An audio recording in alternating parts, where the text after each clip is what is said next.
গিয়েছিলাম মাননীয় রাজ্যমন্ত্রী এবং প্রধান সচিবের কাছে যে অন্য রাজ্যগুলোতে আমি কিছুদিন আগে পাটনা গেছিলাম, সেখানে স্বাস্থ্যমন্ত্রীর অফিসে দেখে এসেছিলাম যে কন্ট্রোল রুম সমস্ত sub division hospital, district hospital, medical college, state হসপিটালগুলোকে ডাইরেক্ট মনিটরিং হচ্ছিল পরিষ্কার আছে কিনা, এমার্জেন্সিতে রুগী পড়ে আছে কিনা, আউটডোরে ব্রোকার আছে কিনা, ঠিকঠাক হচ্ছে কিনা, বাইরে যে হসপিটালের একটি সুন্দর স্বাস্থ্যসম্মত পরিবেশ ঠিকঠাক আছে কিনা, গার্বেজ ক্লিনিং আছে কিনা, এইসব জিনিসগুলো আমি ওখানে দেখে এসেছি।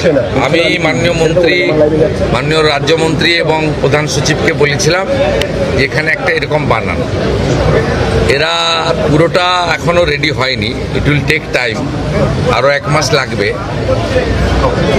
আজকে 15-16টা স্টেট হসপিটাল এবং পাশাপাশি জেলার 2-1টা হসপিটালে ওরা করেছেন। আমি কিছু সাজেশন দিয়ে গেছি, মাননীয় মন্ত্রী নোট করেছেন, প্রধান সচিব নোট করেছেন। আমি এটাকে 30শে জুলাইয়ের মধ্যে বলেছি সাব ডিভিশন লেভেলে নামিয়ে দিতে এবং কিচেন পর্যন্ত মনিটরিং করতে, বাইরে পার্কিং এবং যেখানে আমাদের ফেয়ার প্রাইস সব রয়েছে, আগামী দিনে জনঔষধি কেন্দ্র হবে, সেই জায়গাগুলো ঠিকঠাক করে দেখতে। ওয়ার্ডের ভিতরে কিছু রেস্ট্রিকশন রয়েছে হেলথ গাইডলাইনে, রুগীদের দেখানো যায় না, কিন্তু মেঝেটে যে পরিষ্কার আছে কিনা দেখানো, বা আমাদের এমার্জেন্সিতে কোনো রুগী পড়ে আছে কিনা, একটা হসপিটালের যে পরিবেশ এবং যে পরিষেবা, এই দুটো ঠিকঠাক করার জন্যই একটা মনিটরিং দরকার আছে।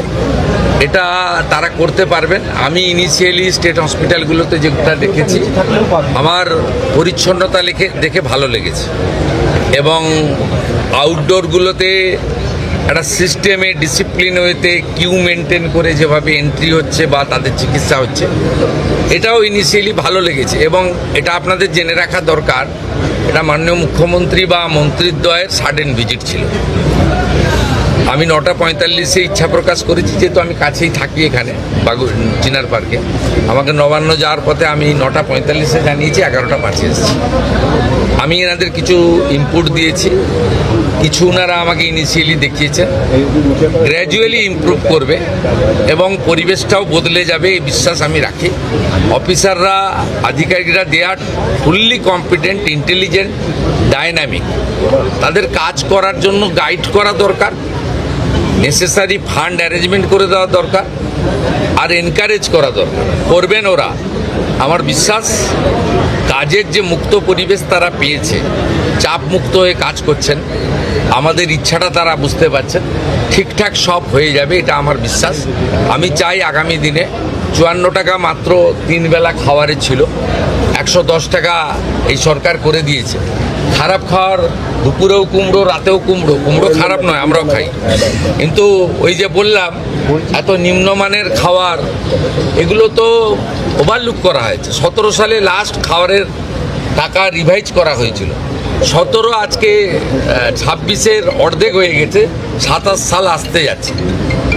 এইটা আপনার বাড়িতেও তো জিনিসপত্র বাজারে কিনতে যান, সেই জিনিসপত্রের দাম বেড়েছে। এই প্র্যাকটিক্যাল থিঙ্কিংটা বিগত দিনে যারা পরিচালক ছিল তাদের ছিল না। তারা এই যে ছোট ছোট বিষয়, মিড ডে মিলে 6 টাকা 70 পয়সা ভারত সরকার দিচ্ছে, আপার প্রাইমারিতে 10 টাকা পায়, তাহলে প্রাইমারির বাচ্চারা কেন নিম্নমানের খাবার পাবে? সেটা আমরা যে 10 টাকা করেছি। একইভাবে গর্ভবতী মহিলাদের যারা ICDS 12 টাকা ছিল, সেটাকে আমরা 14 টাকা করেছি। সেখানে আপনার 8 টাকা ছিল ICDS এর, একদম ছোট শিশুরা যায় যারা স্কুলে যায় না, 5-এর নিচে, সেই শিশুদের খাওয়ারেও আমরা 8 টাকার জায়গায় 10 টাকা করেছি। আমাদের চিন্তা ভাবনাটা সবসময় প্রান্তিক এবং অর্থনৈতিকভাবে দুর্বল মানুষের জন্য আছে। কারণ কোনো নেতা মন্ত্রীর লোকেরা সরকারি হসপিটালে যায় বলে আমার জানা নেই, তারা প্রাইভেট হসপিটালে অ্যাভেল করে। বড় বড় আধিকারিকরাও তাই করেন, যারা হাই ইনকাম গ্রুপ। ন্যাচারালি এখানে যারা আসেন তাদেরকে পরিষেবা দিতে হবে এবং সব হসপিটাল থেকে দালাল রাজ মুক্ত করতে হবে এবং মানুষকে সুন্দর পরিষেবা দিতে হবে। এবং আমরা ভারত সরকার নাম দিয়েছে আয়ুষ্মান মন্দির।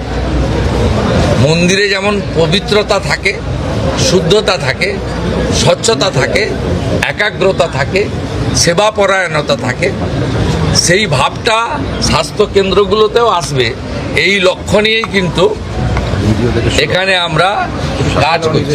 স্বাস্থ্যকর্মীদের তো সুরক্ষা আমরা দিবই, এবং তারা, আমি নার্স বোনেদের দিদিদের দেখলাম অ্যাপ্রন গ্লাভস সুন্দর করে ড্রেসে আছেন, খুব সুন্দর। আমি প্রধান সচিবকে বলেছি মন্ত্রীদ্বয়কে রেখে সামনে যে ল্যামিনেশন করা ব্যাচ করে দিতে। আপনারা মাঝে মাঝে দেখান যে ইঞ্জেকশন দিয়ে ফেলেছে, ট্রলি যার নিয়ে যাওয়ার কথা, যার সিকিউরিটি দেওয়ার কথা সে সেলাই করে দিয়েছে। এইটাকে সেগ্রিগেট করার জন্য, চিহ্নিত করার জন্য বা আলাদা করার জন্য বিভিন্ন স্তরে বিভিন্ন কালারের ল্যামিনেশন করা ব্যাচও চালু করতে বলা হয়েছে। এবং আমি যেটা কলকাতাতে জোর দিতে বলেছি, তারাতলার ইনসিডেন্টের পরে নিজে চোখে দেখার পরে, এখানে ট্রমা দরকার বলতে নেই, কিন্তু বড় ডিজাস্টার হলে গেলে কিন্তু সামলানোর ক্ষমতা সরকারি হসপিটালের নেই। 50-100 জন পর্যন্ত সামলে দিতে পারে, আমি দেখেছি। তাই অন্তত 250 জনকে মানে 1 মিনিটে প্রাইমারি পরিষেবা দিতে পারেন এমন একটা ট্রমা সেন্টার বানানো উচিত। সেটা স্বাস্থ্যমন্ত্রী এবং প্রধান সচিব, তারা রাজ্যমন্ত্রী, তারা কথা বলে রেডি করবেন। জায়গা এনাফ আছে এখানে, হসপিটালগুলোতে বিশ্ববিদ্যালয়ের মতো জায়গা, প্রচুর জায়গা পড়ে রয়েছে। আমি বলেছি এই যে কাগজ পেতে বা কাপড় পেতে ব্যাগ মাথায় দিয়ে শুয়ে থাকেন, এদের হোটেলে থাকার পয়সা নেই বলে করেন, নিরুপায়। তা আপনারা পিছনে একটা জায়গা করে দিন, আমরা দরকার হলে ইউনিটে 25 লাখ টাকা করে দিয়ে দেবো। আপাতত আপনার পাইপের লোহার যেগুলো আছে সে সেট বানিয়ে ভালো করে মেজে দিয়ে একটা কমন ইউরিনাল ল্যাট্রিন দিয়ে ফ্যানের ব্যবস্থা করে এটাও করতে পারেন, এটাও আমরা বলেছি। বার্ন ইউনিটে আমরা একটু উইক আছি, এসএসকেএমে 60টা আছে, আরও কোয়ালিটি ইমপ্রুভ করতে হবে, আরও ভালো আমাদের ডক্টরবাবুদের দিতে হবে, মানে হাই স্কিল ডক্টরবাবুদেরকে বার্নের ক্ষেত্রে জোর দেওয়া দরকার রয়েছে। এই কিছু কিছু বিষয়ে এই 1.5-2 মাসে আমার যা অভিজ্ঞতা আছে বলেছি, এরা করতে পারবে, আমার বিশ্বাস রয়েছে। এসএসকেএম ইতিমধ্যে 100 বেড বাড়ানো হয়েছে, এখনও 300 শর্টফল হয় বলে আমার মনে হয়েছে।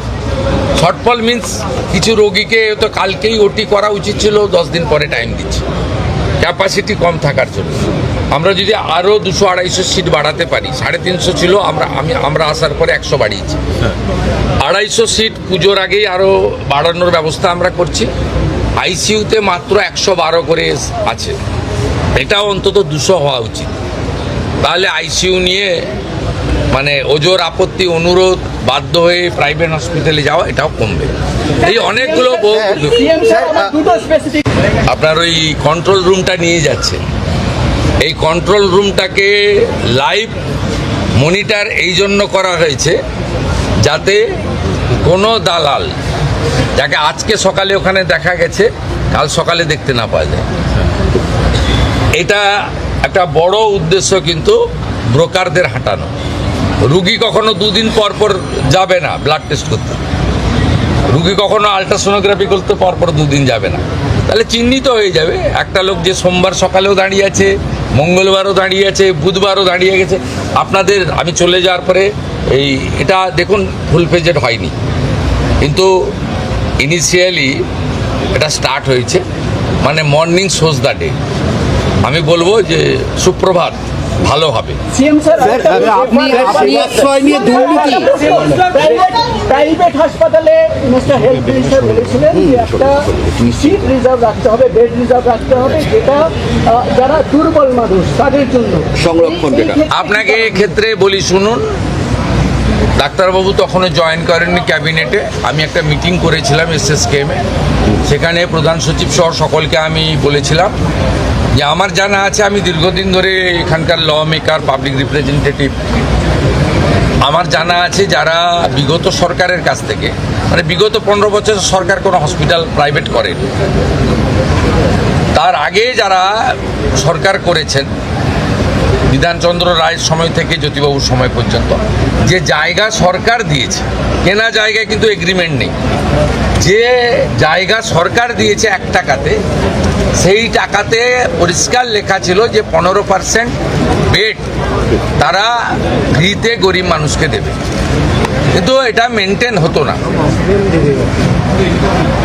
আমি এই ইচ্ছা প্রকাশ করার পরে মাননীয় মন্ত্রী পরে যোগদান করেন ক্যাবিনেটে, হেলথ ডিপার্টমেন্টে, এবং মাননীয় রাষ্ট্রমন্ত্রী তারা আধিকারিকদের নিয়ে প্রাইভেট হসপিটালকে নিয়ে বসে 10% রাজি করিয়েছেন। কারা? আপনি যে হসপিটালের মালিক জমি কিনে করেছেন তার কাছে গিয়ে মানবিক কারণে দাবি করতে পারেন, কিন্তু অধিকার নয়। আপনার যাদের সরকারি জমিতে যাদের প্রাইভেট হসপিটাল তৈরি হয়েছে, দে আর বাউন্ড। ওরা ইনিশিয়ালি দেখুন 0 ছিল, 15% দেওয়া উচিত, 10% এগ্রি করেছে। It's a good. আস্তে আস্তে মানসিকতা হবে।